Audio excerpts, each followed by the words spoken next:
Vamos lá, meus irmãos, vamos lá, começando nossa 9ª aula de Teologia Sistemática 6, matéria de escatologia, é a nossa penúltima aula hoje.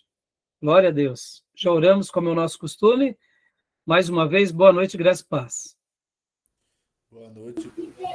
Boa noite, graça e paz. Boa noite. Graça e paz, boa noite. Com muita alegria que hoje nós estamos aqui recebendo também a Sônia, ela é lá de Minas Gerais, ela está participando hoje aqui dessa aula conosco. Então seja bem-vinda, viu, minha irmã Sônia, assim como o seu lar. Que Deus abençoe muito a irmã, tá bom?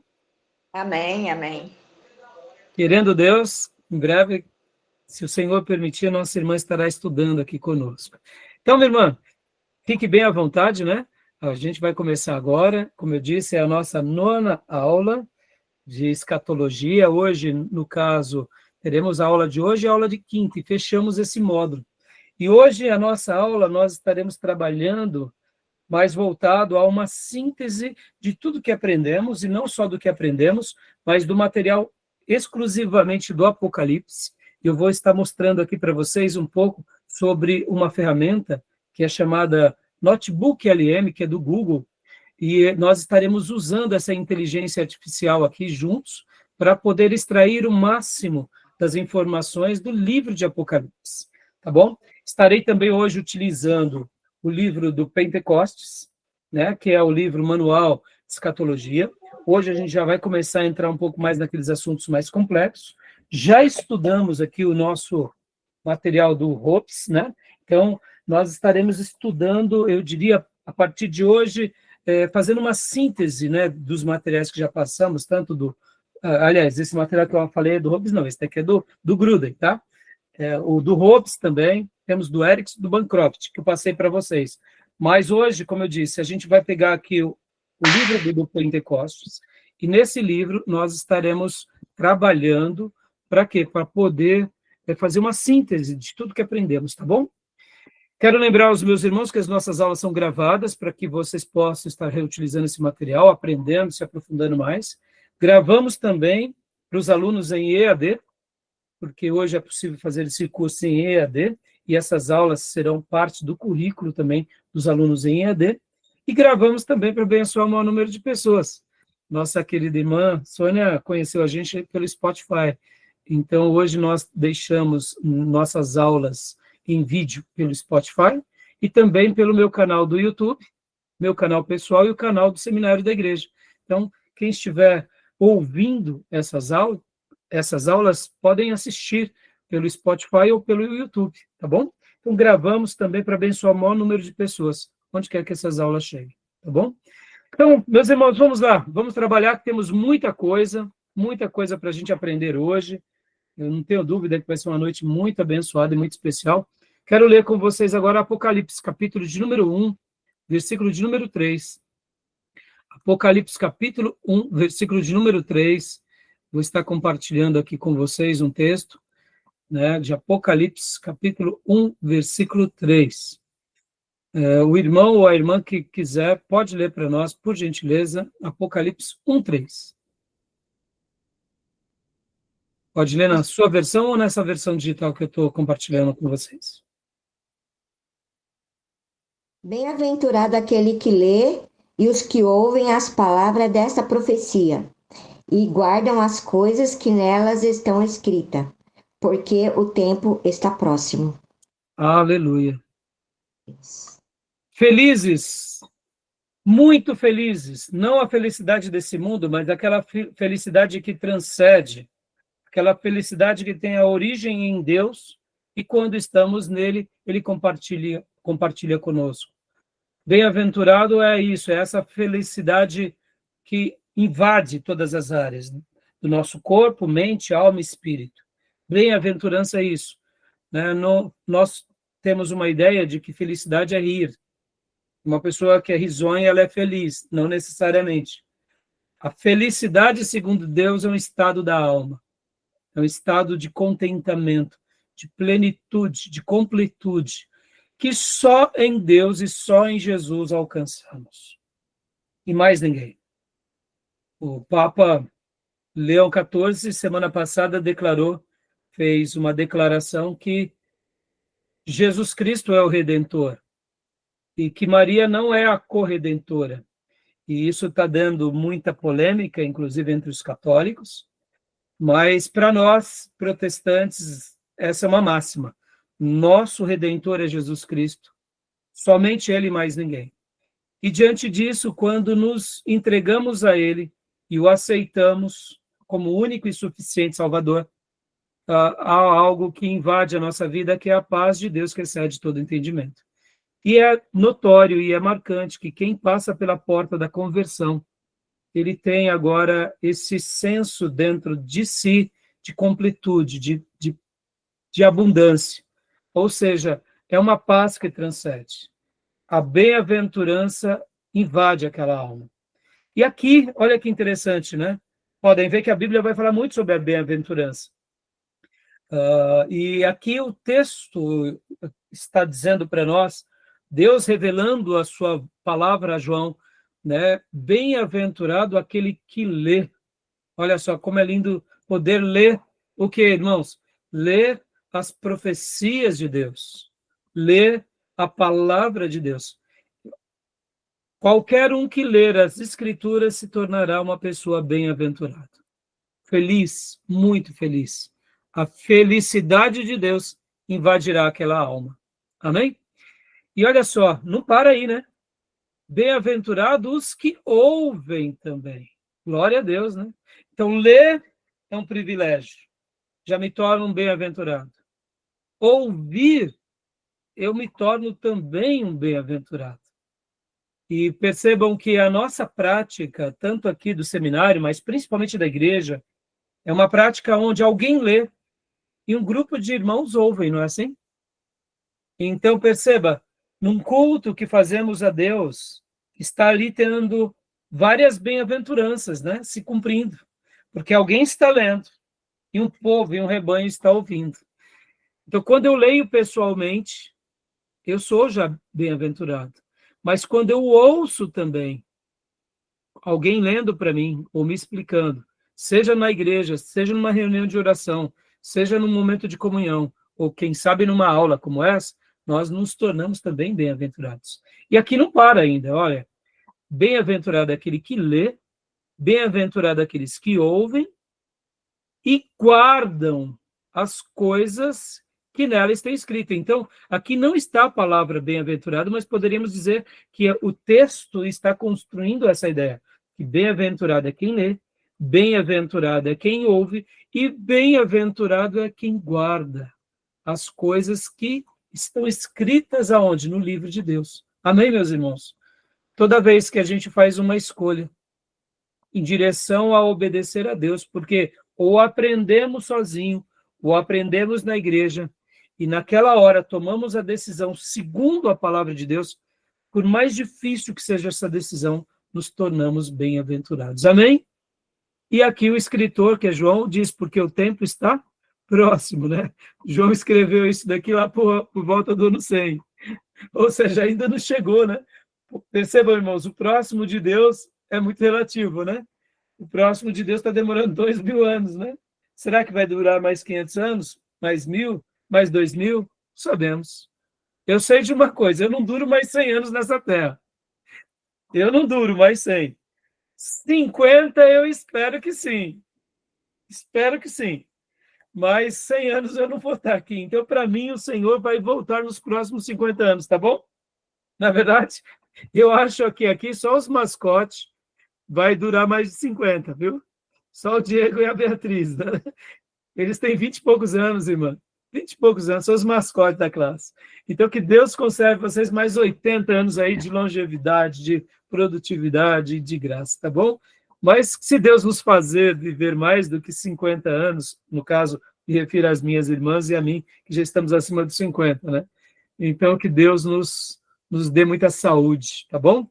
Então, eu deixo esse texto aqui, meus irmãos, para abertura, né? Eu gosto sempre de ler um texto bíblico e queria explicar uma última coisa aqui. Como que era o cenário da igreja primitiva? Isso é muito legal. Como que era o cenário da igreja primitiva? Será que na igreja primitiva todo mundo tinha uma Bíblia que nem a nossa? vocês acham? Não. Ah, não. Eu acho que não. Como que será que era o contexto da igreja? Como que era isso? Vamos lá. Usava o Pentateuco, né? Pentateuco, só o Pentateuco? É, tipo, Cristo, depois que foi que ressuscitou, eles tinham a lei de Moisés, mas eles também usavam as palavras de que Jesus Cristo tinha deixado na terra, né? Que alguns, no caso, Lucas, João tinham escrito, né? Então, deixa eu explicar aqui para vocês. Vocês vão aprender bastante ainda da classe aqui. Só o Júnior que fez introdução ao Novo Testamento e ao Velho. Então, vocês vão aprender lá nessa matéria. Na realidade, nos dias da igreja primitiva era assim. Eles seguiam a mesma tradição dos judeus. Como os judeus faziam? Os judeus iam na sinagoga, e lá na sinagoga tinha o quê? Tinha os escritos, tinha o Velho Testamento. E como que era a Bíblia naqueles dias? Eram enrolos. Eram enrolos. Então, nos dias apostólicos, não era todo mundo que tinha Bíblia. Porque imagina, irmãos, hoje nós temos aqui a Bíblia, 66 livros, que é os 27 do Novo Testamento, mais os 39 do Velho Testamento, nós temos em folha de papel de seda. Mas naqueles dias eram rolos. Então, só o Velho Testamento, você enchia uma prateleira como essa daqui. Você pegava o livro de Moisés, depois os 5 livros de Moisés, depois você pegava o livro de Josué, o livro de Juízes, né, os livros de Reis, os Salmos, Provérbios. Imagina, então, como que se fazia para se reunir, né, os irmãos? Os irmãos seguiam o mesmo princípio lá dos judeus. Porque logo que veio, né, Jesus e depois os apóstolos começaram a escrever também. Então, uma carta como essa foi a carta de Apocalipse. Pode ver que é um livro, sim, mas também é uma carta. Ela era escrita, geralmente, em pergaminho. E aí ela era enviada àquela igreja, e depois o pastor, então, se reunia com a igreja, e ele ia lendo. Então, quando chegava uma carta de Paulo numa igreja, por exemplo, como na igreja dos Gálatas, então eles iam lendo. E aí esse pastor passava para outros pastores, e esses outros pastores iam fazendo cópias dela.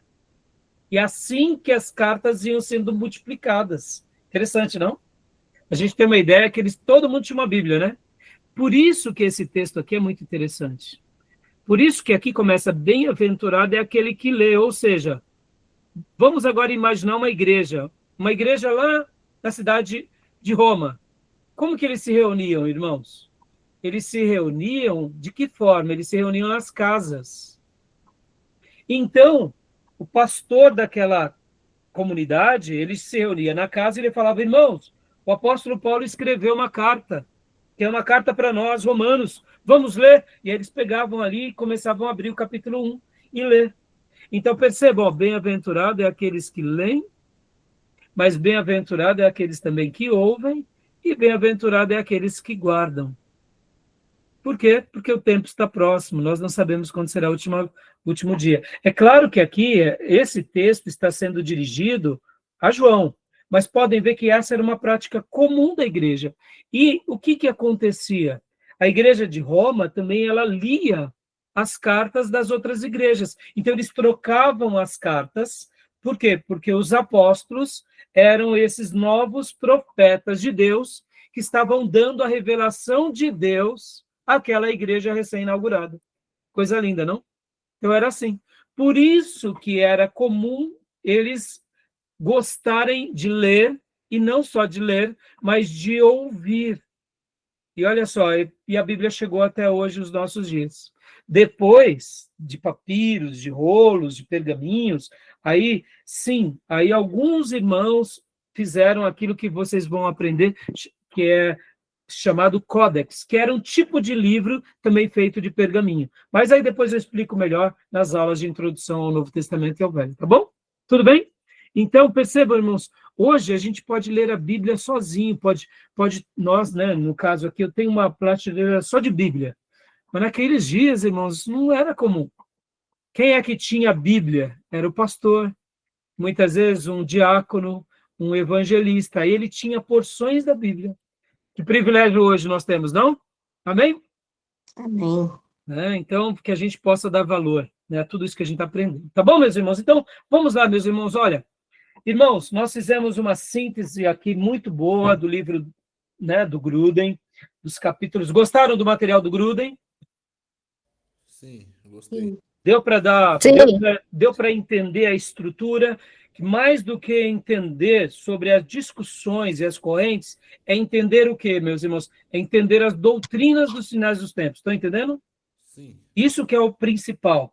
O que a Bíblia fala? Inclusive, irmãos, olha só o que eu escrevi aqui nas minhas notas, né, para passar para vocês. Uma frase. Olha só que interessante. Abre aspas. Falando sobre a volta de Jesus, olha só. Abre aspas. Nós não precisamos saber de tudo, vírgula, mas necessitamos crer em tudo o que foi revelado. Fecha aspas. Vou explicar. Falando sobre a volta de Jesus. Jesus disse que ele viria novamente? Sim. Claro, não é? Voltarei como ladrão à noite. Ninguém sabe a data, a hora, nem os anjos. Somente o Pai, naquele momento em que Jesus estava dizendo isso.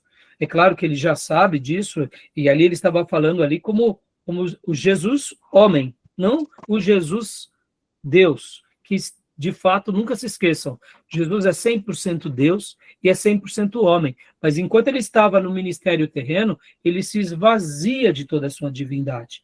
Podem ver que a gente vai ver o Jesus divino em alguns momentos no ministério, mas na grande parte do ministério de Jesus é o Jesus humano, cheio do Espírito Santo, fazendo a obra de Deus, tá bom? Pode ver que ali no Getsemane, o que ele fala? Senhor, me livra desse cálice, passa de mim esse cálice, mas que não seja a minha vontade, mas a tua. Ali quem que tá chorando, quem é que está transpirando gotas de sangue? É o Jesus divino ou é o Jesus humano? É o Jesus humano. E olha que curioso, hein, irmãos? Aquela oração de Jesus foi ouvida? Senhor, passa de mim esse cálice. Ele passou pelo cálice? Passou. Ele morreu porque ele não queria. O que ele estava dizendo? Passa de mim esse cálice. Eu não quero sofrer. Mas que não seja a minha vontade, mas a sua. Então ele passou. Então a oração de Jesus não foi ouvida? De uma certa forma, não. Guarde isso. Mas de uma outra forma, sim. Porque o que ele disse na oração? Passa de mim esse cálice, mas que não seja a minha, e sim a tua. Ali era o Jesus humano dizendo e nos ensinando que vão ter momentos da nossa vida que a gente vai ficar também no deserto e dizer, Senhor, me livra dessa dor.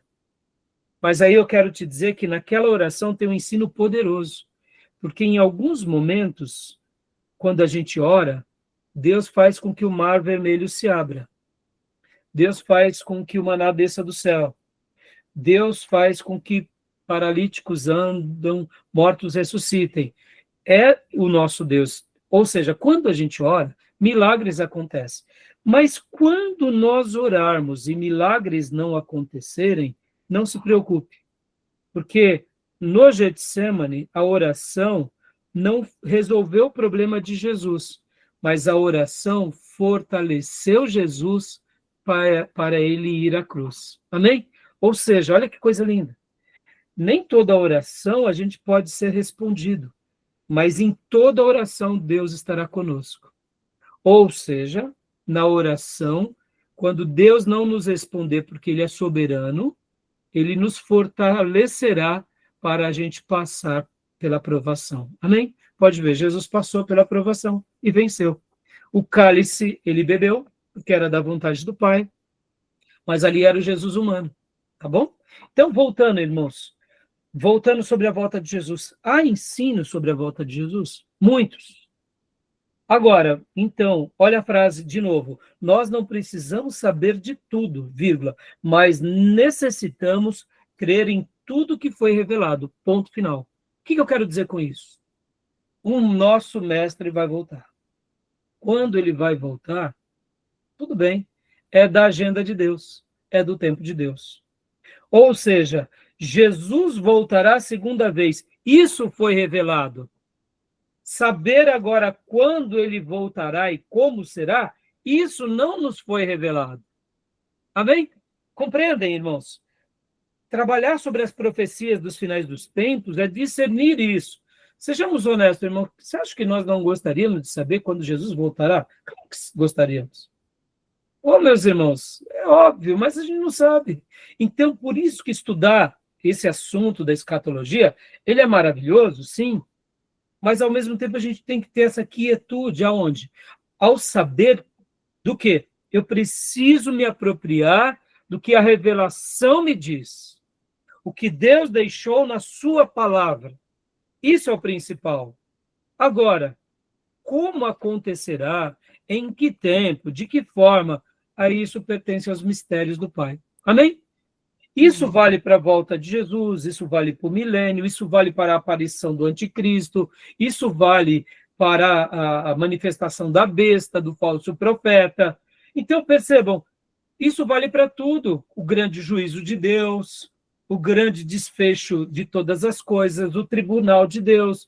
Porque, irmãos, tem hora que nós ficamos tão presos nas profecias e naquilo que Deus não revelou, que é aí que está todo o problema. A gente fica preso no que Deus não revelou. E aí a gente começa a falar segundo a nossa cabeça, ou segundo a gente ouviu, ou segundo algum profeta. Mas o que o texto está dizendo, a gente não dá o valor. Ou seja, estamos dando um tiro no pé. Porque a gente tem que se perceber do quê? Qual é o nosso dever? Guardar a palavra. O que nós acabamos de ler aqui no texto de Apocalipse 1:3? Bem-aventurado é aquele que lê. Bem-aventurado os que ouvem as palavras dessa profecia. E bem-aventurados que guardam as coisas que nela estão escritas. Ponto e vírgula. Porque o tempo está próximo. É isso que importa para nós. O que está escrito?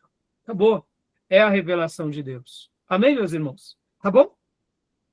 E hoje, meus irmãos, como eu tinha mencionado na última aula para vocês, vamos fazer uma lição de casa muito legal. E eu vou estar trabalhando aqui com vocês no material, né, usando a inteligência artificial. Quero aqui mostrar para vocês, eu já compartilhei para vocês no nosso canal de WhatsApp, esse link, né? Aqui é o link, deixa eu ensinar para vocês, irmãos, olha, o que seria esse material que eu estou passando agora para vocês. Aqui está, ó, Notebook LM. Notebook LM é uma inteligência artificial do Google, que é uma ferramenta que nos ajuda a estudarmos qualquer tema. Serve para tudo na vida, né?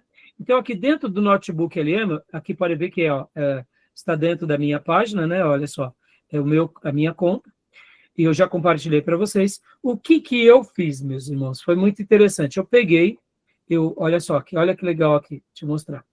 Eu peguei um link do livro de Apocalipse. Peguei um link do livro de Apocalipse, que está lá no YouTube, onde a Bíblia é narrada pelo Cid Moreira, inclusive, aquela vozeirão linda, aquela voz linda. E aí eu joguei aqui na inteligência artificial, e logo, então, ou seja, o que nós estamos aqui fazendo uma síntese de todo o texto sagrado. Ou seja, eu peguei essa versão e joguei. E aí, logo na sequência, temos todas essas ferramentas aqui que o Notebook LM nos apresenta, que é o resumo em áudio, resumo em vídeo, mapa mental, relatórios, testes e cartões didáticos. Ou seja, quando nós clicamos em cima de cada uma dessas ferramentas, abre-se uma possibilidade de aprender algo. Então, hoje, o que nós estaremos fazendo aqui? Nós estaremos estudando o quê? Fazendo um apanhado pelo mapa mental. Estou clicando agora aqui em cima, no mapa mental, ó. Olha só. E o mapa mental... Opa, não, está abrindo de novo. Já estava... Sem querer, eu cliquei novamente, mas já está aqui, ó. Aqui, ó, mapa mental. Estava aqui embaixo, eu cliquei em cima, ele está abrindo novamente, né? Mas, na realidade, está aqui, ó. Mapa mental, tá vendo aqui embaixo? Se eu clicar de novo em cima, ele abre mais um link. Então, eu abri agora, olha só, meus irmãos, ó. E aqui é a síntese do livro de Apocalipse, tá vendo? Ó? Deixa eu abrir para vocês, ó. Olha só que legal. E aqui a gente hoje vai fazer um apanhado do livro. Ou seja, nós estaremos fazendo um apanhado de todos os 22 capítulos, tá bom? Só que antes de vermos aqui, eu quero utilizar também o quê? Ainda o Notebook LM, como que se diz? Esse resumo em vídeo. Vocês chegaram a ver o resumo em vídeo, meus irmãos? Não. Não. Bom, então, o que eu vou fazer agora, meus irmãos? Eu estarei passando para vocês, agora, na nossa aula. Isso daqui é uma ferramenta que vocês podem usar depois. O Notebook LM, o que ele faz, irmãos? O que ele fez aqui? Ele criou esse resumo em vídeo, tá bom? Quem fez tudo isso não fui eu, tá? Foi a inteligência artificial.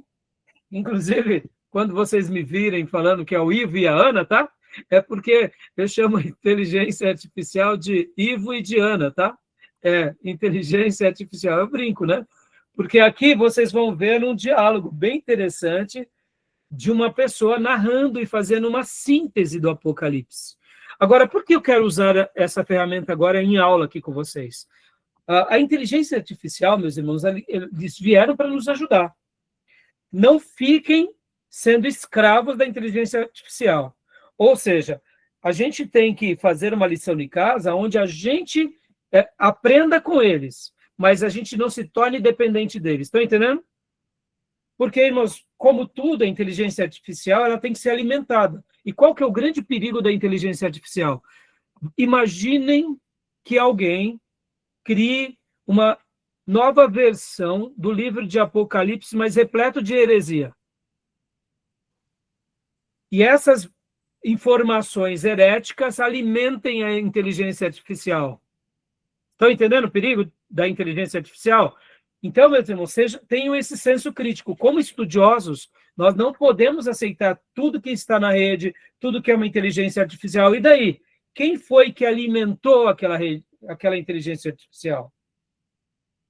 Se foram pessoas que tiveram ali, vamos dizer assim, uma ideia de querer manipular a inteligência artificial, ela pode ser manipulada.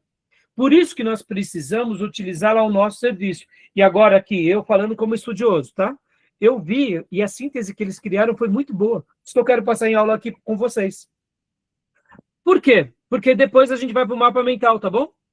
Lembram, irmãos, do que nós trabalhamos, inclusive nas aulas passadas? Lembra que eu falei que o livro de Apocalipse ele tem muita teologia, e no meio da teologia tem muita alegoria? Então, qual que é a proposta hoje dessa aula aqui? A gente vai se concentrar na teologia.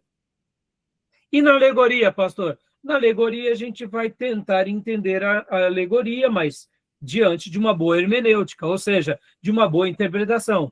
Mas uma alegoria, como o nome já diz, se torna difícil de entender quando o texto não está explicando quem ela é. Deixa eu tentar explicar aqui antes de prosseguirmos. Nesses últimos domingos, eu tenho pregado na nossa igreja sobre Mateus 13. E eu preguei, inclusive, 2 sermões baseados no sermão do semeador e depois no sermão do joio e do trigo. Os irmãos que são da nossa igreja vão se lembrar. Ora, nessa mensagem de Mateus 13, o Senhor, ele fala o que é ali, ele fala sobre a parábola do semeador, e logo na sequência ele explica a parábola, não é assim? Ele também fala sobre o joio e o trigo, e depois ele explica o que é o joio e o trigo, não é assim? Agora, deixa eu perguntar para vocês. Toda parábola, Jesus explica o que ela é? Não. Tem parábola que ele só lança, só fala. Ele não explica. Então, guardem isso. Quando o mestre não explica, nós extraímos os princípios espirituais. Mas nós não dizemos de forma categórica que aquela parábola é de fato aquilo. Estão entendendo? Vou dar um exemplo, irmãos. Durante muitos anos nós aprendemos que a besta é o Papa, não é? Sim ou não? Sim. Agora eu te pergunto, é só o Papa que pode ser a besta? Não. Não. Pode ser um presidente de uma república? Pode ser um imperador? Sim. Percebam, quando eu faço uma afirmação que a Bíblia não está fazendo, eu incorro num erro. Porque eu estou colocando na boca de Deus aquilo que eu penso. E eu digo, Deus nos permitiu fazer isso? Não. Por isso que nós devemos ler o Apocalipse e extrair a sua teologia. E ler o Apocalipse e extrair a sua alegoria. E o que é a alegoria e aquilo que é a alegoria que Deus não explica, a gente deixa a critério de Deus revelar na história. Mas aquela alegoria que Deus explica, a gente acredita, então, de fato, que Deus é mais sábio do que a gente. Estão entendendo, meus irmãos? E na teologia, por exemplo, aquilo que é teologia, ou seja, a gente aceita porque Deus está já mostrando os seus ensinos. Estão entendendo? Tá ficando confuso? Tá ficando difícil? Não? Senão eu volto, tá? Diego, você levantou a mão, pode perguntar, filho. Então, pastor, não é porque você falou sobre tem parábola que Jesus não explica. Na parábola do semeador mesmo, no verso 11, ele diz assim: A vós é dado saber o mistério do reino de Deus, mas aos que estão de fora, todas essas coisas se dizem por parábolas, para que vendo vejam e não percebam, e ouvindo ouçam e não entendam, e para que não se convertam e lhes sejam perdoados os pecados. Antigamente, quando eu era novo convertido, eu achava que Jesus não queria que a gente se convertesse.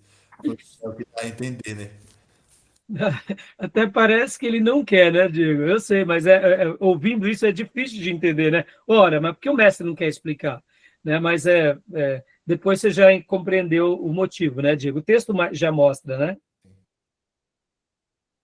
Mas mais alguma pergunta, Diego, em cima disso? Não, só isso mesmo, pastor. Agora, vocês estão entendendo, irmãos? Então, agora, vamos ver aqui esse vídeo, tá bom? Vou passar o vídeo para vocês e logo na sequência a gente vai para o mapa mental, tá bom? Tudo bem? Então, eu quero aqui só passar, porque esse vídeo realmente está muito jóia, está muito bom. E eu gostaria que vocês até confirmassem, sinalizando se o som está chegando para vocês, tá bom? Eu vou começar ele agora, tá bom? Dragões, anjos, julgamentos. Dragões, Tá ótimo. anjos, julgamentos cósmicos e até uma criação inteiramente nova. Pois é, o livro do Apocalipse é, sem dúvida, um dos textos mais misteriosos e fascinantes que existem. E é por isso que nessa nossa análise a gente vai mergulhar fundo para tentar decodificar essa visão final da Bíblia. Vamos usar as próprias palavras e imagens do livro como nosso mapa, tá bom? Mas afinal, o que é essa tal de revelação? Bom, o próprio texto já se apresenta como o grande finale de tudo, sabe? Uma visão que veio para mostrar o que deve acontecer em breve. Pense nele como o último capítulo, aquele que amarra todas as pontas, conectando o começo e o fim de uma história gigantesca. E bem no centro disso tudo tem uma ordem bem direta. O narrador, um homem chamado João, recebe a instrução de registrar uma visão super complexa que cobre tanto o presente quanto o futuro. Ou seja, o que a gente está lendo não é só um relato qualquer, né? É um registro que, segundo o texto, foi ordenado lá de cima. Então, vamos lá. Onde tudo isso começa? Num lugar de completo isolamento. João, o nosso narrador, está exilado na ilha de Patmos, tudo por causa da sua pregação. E é justamente ali, nesse lugar remoto, que a visão tem início. E começa como? Com uma voz tão poderosa que ele descreve como o som de uma trombeta.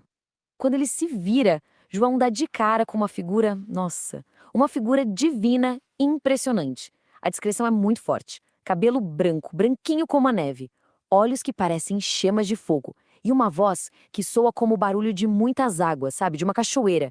Cada detalhezinho ali serve para construir essa imagem de autoridade total, de um poder que está além da nossa compreensão. E essa figura não está sozinha, ela está cercada de símbolos. Ela está de pé, no meio de 7 candelabros de ouro e segurando 7 estrelas na mão. E tem mais, da boca dela sai uma espada afiada de 2 gumes, uma imagem bem forte do poder da sua palavra, né? A boa notícia é que, felizmente, esses símbolos não ficam no mistério por muito tempo, não. E aqui tá o pulo do gato. A própria visão já explica o que esses símbolos significam. As estrelas são os anjos, os mensageiros das 7 igrejas. E os candelabros são as 7 igrejas em si. Pronto, isso já prepara o terreno para uma série de mensagens bem diretas, bem específicas para cada uma dessas comunidades. Aí, a partir desse ponto, a figura divina começa a ditar cartas. Uma para cada uma daquelas 7 igrejas. E cada mensagem é tipo uma avaliação, sabe? Tem elogios para os pontos fortes, tem puxão de orelha para as falhas, e no final, sempre tem uma promessa para quem continuar firme na fé. Olha só que interessante o padrão que começa a aparecer aqui. A gente vê o retrato de várias comunidades que estão vivendo sob pressão. Algumas, tipo a de Esmirna, são super elogiadas pela sua resistência, mesmo na pobreza. Já outras, como Laodiceia, recebem uma bronca daquelas por estarem acomodadas, por serem mornas, nem quentes nem frias. Depois que as cartas são entregues, a visão do João, uau, ela se expande de um jeito absurdo. A gente sai da terra e vai direto para a sala do trono no céu. Lá, ele vê um rolo, um livro, selado com 7 selos. E o problema é que ninguém é considerado digno de abrir esse rolo. A coisa fica tensa, rola um choro, até que aparece uma figura, descrita como um cordeiro que parecia ter sido morto. E ele é o único que pode quebrar os selos. A partir daí, a narrativa se desenrola numa sequência de julgamentos que vai só aumentando. Primeiro, vem a abertura dos 7 selos. Depois, o toque das 7 trombetas. E, por último, o derramamento das 7 taças da ira. Cada nova série de eventos é mais intensa e destrutiva que a anterior. A coisa vai escalando. E logo com a abertura dos primeiros 4 selos, eles chegam. As figuras super famosas dos 4 cavaleiros. Cada um deles traz uma calamidade diferente para a humanidade. Primeiro, a conquista que não para. Depois, a guerra que tira a paz do mundo. Em seguida, a fome que desequilibra tudo. E por último, a morte que recebe poder sobre uma parte enorme da terra. Depois dos selos, anjos começam a tocar 7 trombetas. E aí, uma nova série de desastres cai sobre o mundo. O impacto é gigantesco, atinge o planeta todo, envenena a terra, o mar, os rios, até os céus ficam escuros. E tudo isso culmina em pragas que atacam diretamente as pessoas. Ok, nesse momento a história dá uma virada, o foco muda. Agora a gente vai ver a batalha espiritual que está rolando por trás de tudo isso que acontece na Terra. É agora que os grandes vilões da história são apresentados. E começa uma guerra no céu. Miguel e seus anjos contra um enorme dragão vermelho. O texto deixa bem claro quem é esse dragão, Satanás. Ele é derrotado e jogado aqui na Terra, junto com seus anjos. E ele está furioso porque sabe que tem pouco tempo. E então, do mar surge uma fera, uma coisa monstruosa, com 7 cabeças e 10 chifres. O dragão, aquele que foi expulso do céu, dá para essa fera o seu poder, o seu trono e muita autoridade. E o mundo todo fica de boca aberta, maravilhado, e passa a adorar tanto o dragão quanto a fera. Mas não para por aí. Logo depois, aparece uma segunda fera, só que essa vem da terra. Ela trabalha para a primeira fera e faz coisas incríveis, tipo fazer descer fogo do céu. E é essa segunda fera que obriga todo mundo, não importa quem seja, a receber uma marca, seja na mão direita ou na testa, a famosa marca com o número da fera. O ponto alto desse conflito todo acontece no julgamento de uma cidade simbólica, chamada de Babilônia a Grande. Ela é descrita como a origem, a fonte de toda a corrupção e imoralidade do mundo. E aí um anjo desce do céu com uma autoridade imensa e grita bem alto: a grande Babilônia caiu, acabou. O texto diz que ela virou morada de demônios. E essa queda é de repente, é total. E isso causa um choque gigantesco nos reis e nos comerciantes do mundo. Todos aqueles que lucraram com o luxo dela. E essa parte é genial porque mostra o grande contraste do livro. Pensa só, de um lado, a gente tem a queda da Babilônia, essa cidade corrupta e cheia de luxo. Do outro, a gente vê a chegada gloriosa da Nova Jerusalém, que é descrita como uma noiva, pura, toda enfeitada, descendo lá do céu, de Deus. E então, vem a batalha final. Uma figura num cavalo branco, com o nome de Fiel e Verdadeiro, aparece liderando os exércitos do céu. Ele vence a fera, o falso profeta e todos os seus seguidores. E isso tudo leva ao juízo final, onde todos os mortos, sem exceção, são julgados de acordo com o que fizeram. Tudo registrado em livros. Depois do juízo final, a visão caminha para sua conclusão. E que conclusão? O primeiro céu e a primeira terra, tudo que a gente conhece simplesmente some. e no lugar surge uma criação inteiramente nova e perfeita. E a visão termina assim, com uma série de promessas muito, muito poderosas. Nesse mundo novo, o próprio Deus vai morar junto com as pessoas. E todo tipo de sofrimento, morte, tristeza, choro, dor, tudo isso vai ser eliminado para sempre. Porque, como diz o texto, as coisas antigas já passaram. Essa declaração, que vem direto do trono de Deus, resume perfeitamente o desfecho de toda essa visão épica. Não é só um conserto, uma reforma, não. É uma renovação completa de tudo. É a promessa de um recomeço do zero, absoluto. E é assim que a visão termina, deixando pra gente essa tapeçaria, sabe, cheia de imagens e símbolos riquíssimos. E por séculos o debate continua. O que tudo isso significa? Seria um roteiro literal do fim dos tempos? Ou seria uma mensagem simbólica, cheia de esperança e um chamado à resistência para o povo daquela época que sofria perseguição? Pois é, a resposta ainda está sendo buscada. O que vocês acharam? Que demais, hein, pastor? Demais, demais. Ó, deem a devida consideração, porque é inteligência artificial, e quando ele vai fazer aqui a montagem, eles vão colocar a foto de Jesus, como eles enxergam, né, a besta, o dragão, né, até a maneira que ela narra como uma pessoa comum, não como uma pessoa religiosa. Mas fantástico, não, meus irmãos? Então, essa ferramenta é uma ferramenta que eu fiz questão aqui de usar hoje aqui com vocês, né? Para quê? Para a gente poder extrair o suprassumo desse ensino. Né? E eu gostei demais. E toda vez que você clicar aqui, irmãos, ó, no resumo do vídeo, abre de novo, né? Ó, que nem da agora eu cliquei sem querer aqui no mapa mental, abriu mais 2 mapas mentais, tá bom? Eu vou até apagar esses outros mapas mentais aqui, porque a gente já tem ele aqui embaixo, tá bom? Então, ficou demais, né? Demais, não, irmãos? É simplesmente muito legal e muito útil, né, para nós, para o nosso estudo, tá bom? Agora, vamos agora para o mapa mental? Vamos trabalhar em cima dele? Tudo bem? Tranquilo? Querem fazer alguma pergunta? Né? Como eu disse, irmãos, ali, qual que é a grande utilidade dessa, no caso, né, desse vídeo? Deixa eu até aproveitar aqui, meus irmãos, e mostrar outra coisa, ó. Aqui, olha só. Hoje também eu aproveitei e peguei um outro vídeo, numa outra versão bíblica, né, que seria uma versão bíblica mais tradicional, que é essa daqui, que também foi um áudio que estava no YouTube sobre a Bíblia. E eu fiz também a mesma coisa, ó, olha só. Eu só vou mostrar rapidamente aqui para vocês, rapidamente. Eu fiz a mesma coisa. Ele criou, toda vez que você clica, né, no caso, no botão aqui, meus irmãos, por exemplo, resumo em vídeo. Se eu clicar agora, ele vai criar mais um resumo em vídeo, tá? Então, só para vocês terem uma ideia, esse daqui, no caso, olha só, livro da Revelação, visões proféticas, julgamento cósmico, novo céu e nova terra. A inteligência artificial, ela vai fazer sempre uma síntese dos tópicos mais importantes. Então, perceba que essa ferramenta acaba nos ajudando a enxergar melhor vários cenários. Só para vocês terem uma ideia, aqui, ó, esse resumo deu 7 minutos. Então, ficou muito legal. Vou só colocar o comecinho aqui para vocês verem, ó, rapidamente. Olá. Hoje a gente vai mergulhar fundo em um dos textos mais enigmáticos e, vamos combinar, mais fascinantes da história, o livro do Apocalipse. Muita gente pensa que é só sobre o fim do mundo, mas é bem mais que isso. É uma visão cheia de símbolos e com uma narrativa super complexa. Nosso objetivo aqui é seguir essa visão passo a passo para entender a estrutura dela do jeitinho que foi registrada. Vamos começar essa jornada.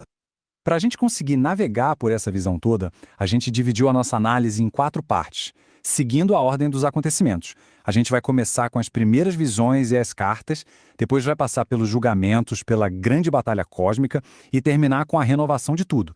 É um jeito de botar um pouco de ordem, né, num material que é bem denso.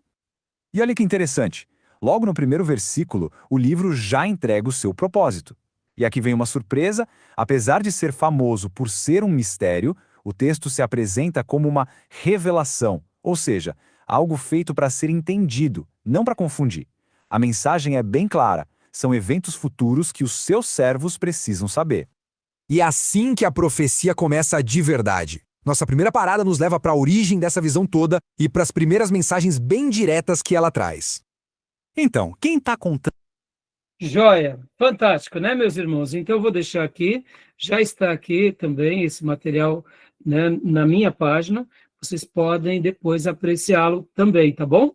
Mas você viu, aqui, querendo ou não, ele já deu uma ferramenta bem curiosa sobre, como se diz, a maneira que o autor, a inteligência artificial apresenta é de uma maneira diferente da anterior que a gente viu. Ou seja, nós extraímos mais informações. Você viu que agora, essa inteligência artificial, ele dividiu o livro em 4, né? Dando uma ideia muito curiosa para que a gente possa extrair também princípios do livro. Mas tudo isso eu só quis passar aqui para vocês, irmãos, como uma ferramenta didática. Percebam, irmãos, eu me formei no ano de 93. Os meus trabalhos do seminário eram feitos de máquina, de datilografia, tá bom, meus irmãos? Depois, naqueles dias, estavam iniciando, em 93 já existia máquina de datilografia eletrônica, era uma coisa chique. Computador era poucos, impressora era aquela básica, barulhenta. Olha onde nós estamos agora, 30 e poucos anos depois. Inteligência artificial, tecnologia, né? Ou seja, temos um novo mundo. Então, eu estou passando todas essas informações aqui para você que é aluno agora, ou mesmo aqueles alunos que forem fazer o curso em AD, notarem que o nosso crescimento tem que ser em tudo. Se Deus está nos permitindo viver num momento novo, né, como disse o apóstolo Paulo, todas as coisas me são lícitas, mas nem todas me convêm. Ou seja, se for para glorificar a Deus, para aprender, para propagar o evangelho de forma mais clara, se for para que a gente aprenda melhor, que a gente possa usar dessa ferramenta. Como o apóstolo Paulo também nos ensina, ouça tudo e retenha o que é bom. Né? Então, fica aqui para você que é estudioso, essa ferramenta, tá bom? Beleza? Gostaram? Né? Muito interessante, né? Fantástico, não? Então, vamos voltar lá para o meu, no caso aqui, né? Para o mapa mental, né? Eu quero agora ir para o mapa mental com vocês e vamos trabalhar um pouco sobre essas divisões do texto, né? Irmãos, vocês, né? Quando leram o material, o livro, lembra que eu tinha dado para vocês também alguns trabalhos extras, que eram ler o livro do Apocalipse? Quem conseguiu ler todo o livro do Apocalipse? Pastor, eu ia falar sobre isso agora. Porque eu li todos os livros, todos os áudios, só que eu comecei a ler ontem o livro. E se a gente for ler o capítulo e ler os versículos, Cruzada. as palavras cruzadas, ontem foi de 30 a 40 minutos. Então, Diego, então faça assim, se você vê que, de repente, não vai dar tempo, então leia todo o livro de Apocalipse, tá bom? Né? Aquilo lá, eu vou considerar a sua leitura e o seu progresso. Ou se não, se você quiser continuar lendo com referência à cruzada, como eu tinha dito, não tem problema, eu vou considerar até onde você chegou, tá bom? Tá joia? Mas voltando, irmãos, então, eu fiz a pergunta, mas com certeza todos vocês já leram o Apocalipse algum dia, né? Já leram, já releram. Então, agora a gente vai fazer uma síntese aqui com o material, né, o notebook LM. Ó. Então, percebam que aqui, nesse mapa mental, eles dividiram dessa forma. Olha que legal. A abertura e visão inicial, mensagem das 7 igrejas, capítulo 2 e 3. Aqui, abertura e visão inicial, capítulo 1. Cenas celestiais e o livro selado, capítulo 4 e 5. Os 7 selos, capítulos 6 e 7, as 7 trombetas, capítulo 8, 9 e 11, personagens e conflitos finais, capítulo 12 e 13, os juízos, queda da Babilônia e retorno, capítulos 14 a 19, o milênio e juízo final, capítulo 20, o novo céu, nova terra e Jerusalém, capítulo 21 e 22. Tá bom? Então, você vê, aqui já está bem mastigado para nós, dá para a gente ter uma visão panorâmica de como o livro se divide. E por que eu quero estar fazendo isso aqui com vocês, irmãos? Lembra que há pouco eu dei uma frase para vocês? Que nós não precisamos saber de tudo, vírgula, mas necessitamos crer em tudo que foi revelado. Então, o que eu quero dizer em outras palavras? Vamos nos fixar e vamos sim saber de tudo que nos foi revelado.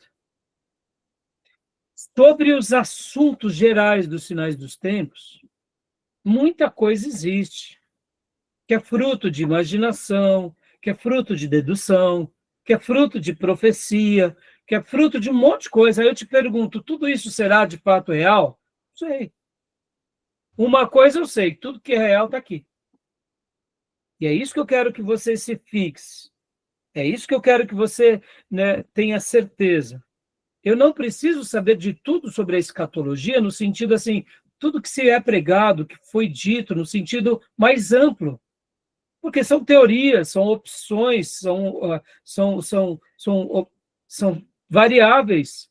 Agora, eu preciso saber o que o texto bíblico fala. Isso é o que importa para o meu coração. Porque aí o anticristo, o inimigo, o falso profeta, nenhum vai me enganar. Então, não é que eu não quero que você saiba de tudo. Sim, eu quero que você saiba de tudo que foi revelado. Não de tudo que existe. Irmãos, o cristianismo está nesse mundo há 2000 anos. Tanta gente já virou a besta. E deixou de ser besta. E veio nova besta. É assim, meus irmãos. Agora, recentemente, eu vi um vídeo, inclusive, que foi até surpreendente, eu não sei se isso é fidedigno, depois vocês podem até me ajudar para pesquisar, né? Era um brasileiro que entrevistava uma brasileira que estava lá na China, uma cidade da China, em que eles implantam, o banco implanta, na palma da mão, um microchip. Então, a pessoa não usa mais cartão, não precisa sair mais com documento, não sai mais com nada. Ela literalmente põe a palma da mão lá na maquininha, e aquele microchip debita a compra dela. Quando não é utilizado o microchip, ela faz coloca o globo ocular, que aí tem um mapeamento de córnea, né? Então, pela córnea, sabe que a pessoa então paga. Aí vem cá, meus irmãos, vamos agora usar aqui a linguagem bíblica. Lembram que o número da besta, as pessoas ou tinham ela na mão direita ou na testa? Então, será que João não estava vendo essa figura? Só que naquilo que ele via a pessoa encostando aqui, quem sabe, a córnea, né? Os olhos. Mas para João estava encostando o quê? Não é?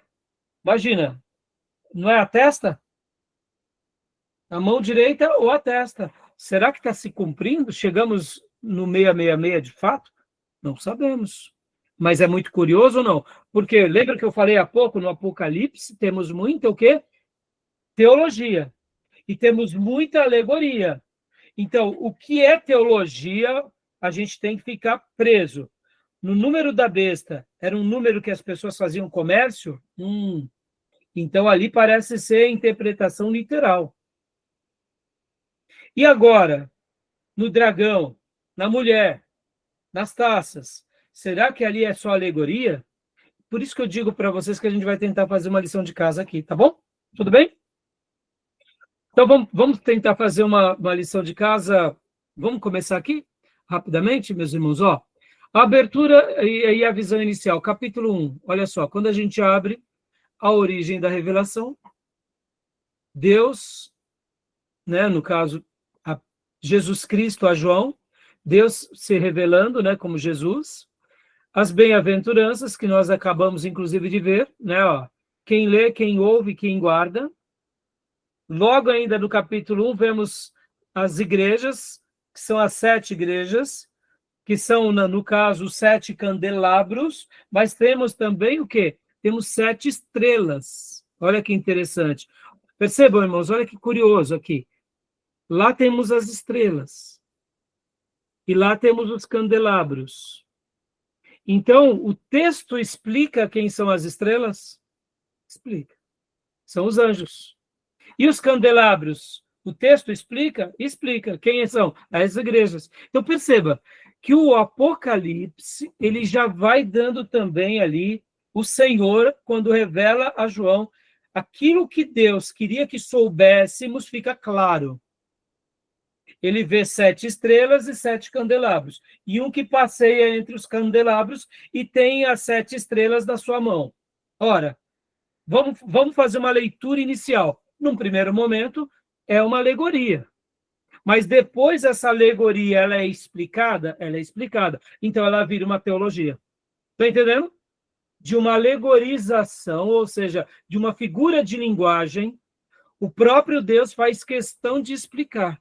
Então, hoje, cada ministro de cada igreja local, poderíamos dizer que ele é uma estrela. Aonde? Ele é uma estrela que está nas mãos de Deus.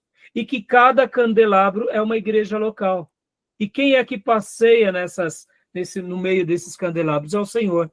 O Senhor segura os seus servos e o Senhor passeia no meio da sua obra. A história se repete ou não?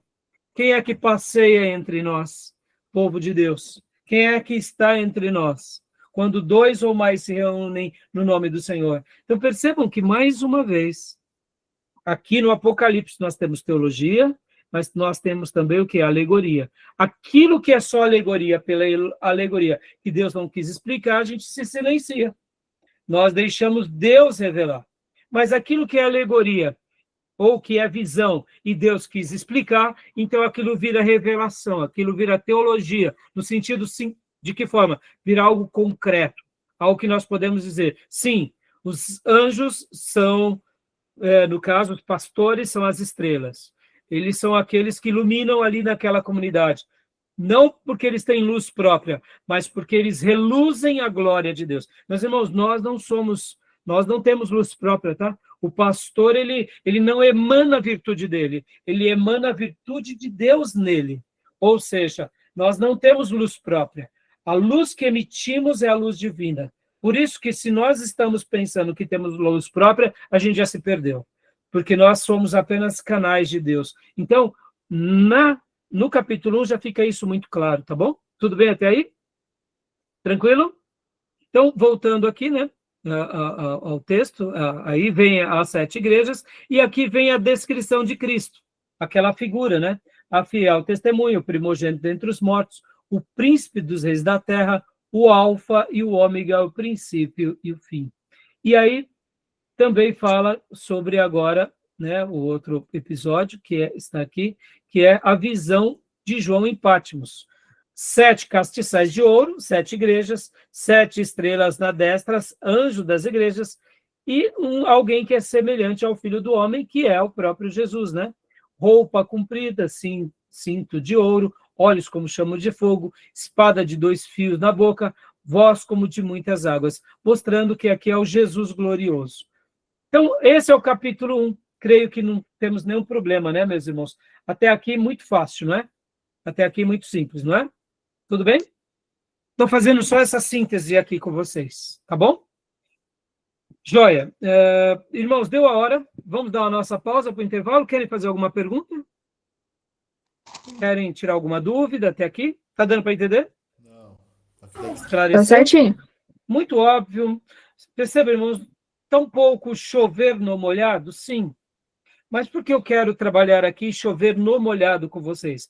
Vou concluir essa aula mostrando aqui aquele mapa, que é o mapa que nós usamos muito, que é esse mapa aqui, ó. Olha só, para a gente fechar aqui esse módulo, irmos para o intervalo e voltarmos no mapa mental lá do Apocalipse. Concorda, irmãos, que esse mapa, que é o plano divino através do século, do nosso irmão Laurence, que é um material maravilhoso, né? O Laurence Olson. Mas se concorda, irmãos, que aqui é um quadro que um dia foi pintado. Querendo ou não, a gente tem que tomar um certo cuidado. Por que um certo cuidado? Porque aqui tem um roteiro, aqui tem uma agenda. E se essa agenda não acontecer dessa forma? Nós, como filhos de Deus, nos frustramos. Essa foi uma agenda que o nosso irmão Laurence criou para entender as profecias. E ele está de parabéns. Deus seja louvado pelo nosso irmão. Mas tem coisas, irmãos, que a gente não sabe como será. Tem coisas que fazem parte dos mistérios de Deus. Então, por que aqui, né, no caso, esse mapa, o plano divino através dos séculos, ele é importante, mas ele é importante para nos explicar bastante a questão do dispensacionalismo. Mas vamos lá, meus irmãos, como a gente já aprendeu lá nos primeiros dias de aula. E o milênio? será que ele vai ser literal ou será que ele é uma figura de linguagem? Percebam, eu acredito no milênio, mas como que ele será? A gente não sabe. Então, por que eu estou agora indo ao texto? Porque a gente já passou por várias fundamentações e agora eu quero ir ao texto com vocês. Por quê? O que importa para nós é o texto. Nós não sabemos como será, por exemplo, a manifestação do anticristo, quando será, que data será, como ele será. Mas eu quero estar firmado no texto sagrado para poder lutar contra o anticristo, caso a igreja não seja arrebatada antes dos 7 anos. Estão entendendo? Então, o fato de irmos agora ao texto é mais ou menos do que dizendo o seguinte, meus irmãos, não tenham medo. Façamos a obra. Deixa o Senhor realizar o projeto dele entre as nações, entre a terra, da forma pela qual ele está no controle. Porque, meus irmãos, percebam, nós estamos aqui vivendo no ano de 2025, 11 do ano de 2025. Muita gente profetizou que Jesus já teria voltado aqui atrás. Ó. Muita gente profetizou, e até agora Jesus não voltou. E tem até algumas seitas que já falaram que Jesus voltou, e para eles não voltarem atrás, falaram que Jesus voltou no mundo espiritual. Ou seja, heresia ao cubo. Então, percebam, nós não queremos seguir a cabeça de um profeta, de um falso profeta, nós queremos seguir a palavra. Quanto tempo demorará ainda? Será que nós teremos mais 1000 anos pela frente? Será que daqui a 1000 anos, nós, seres humanos, já não teremos colonizado outros planetas? E os nossos discípulos, daqui a 1000 anos, não estarão pregando o evangelho lá nesses planetas para essas novas gerações? Porque, meus irmãos, não tenho dúvida, o Salvador nasceu aqui, nesse planeta. E o nome dele é Jesus Cristo, entendeu? E ele redimiu toda a criação. Ou seja, se existir vida depois colonizada por seres humanos, essas vidas serão evangelizadas pelo Cristo e pelo Evangelho de Jesus que estamos segurando aqui, tá bom? Lá em Marte, tá bom? Então, meus irmãos, descansem. Por isso que é mais importante do que tudo, do que conhecer uma agenda, do que conhecer uma teoria, é conhecer a revelação. Por isso que aqui foi útil para a gente aprender a teoria, mas a gente vai voltar para aquilo que de fato importa, que é o quê?